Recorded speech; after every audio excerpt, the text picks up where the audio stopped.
Je remercie d'abord tous les journalistes qui ont participé à ces 3 séances où on a eu à examiner les projets du règlement intérieur qui va régir l'Assemblée provinciale du Sud Kivu. On a commencé les mardis et on vient de finir aujourd'hui, jeudi 4 avril 2024. Par rapport aux innovations que nous propose ce règlement intérieur qui sera soumis à la Cour constitutionnelle, il y a un article qui interdit aux députés d'accéder dans l'isoloir lors des votes des membres du bureau, du gouverneur, des sénateurs ou de vote d'une pétition, d'accéder avec un appareil. Donc ils ne doivent pas y entrer avec des téléphones, des montres avec caméra, des lunettes avec caméra, donc tout appareil qui vise à compromettre les caractères secrets du vote ne doit pas accéder à l'isoloir.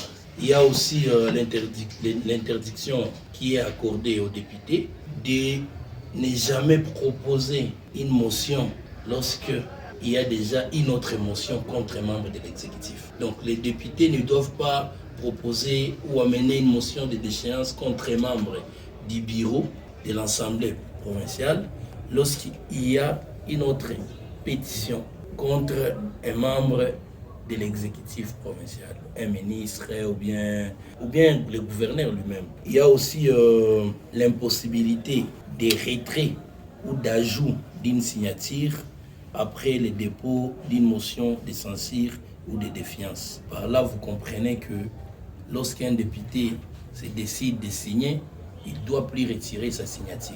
Il y a aussi le changement du haut fonctionnaire de l'Assemblée provinciale, qui était dorénavant appelé le directeur administratif, qui devient le secrétaire provincial de l'administration.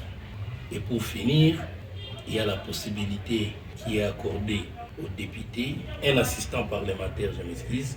Parmi ces 2 assistants parlementaires, on aura un assistant qui va rester avec les députés ici pour l'aider dans ses travaux et un assistant parlementaire qui doit rester dans la base. Il doit rester dans la base pour lui permettre d'être en contact permanent avec sa base et d'avoir toujours les informations de sa base.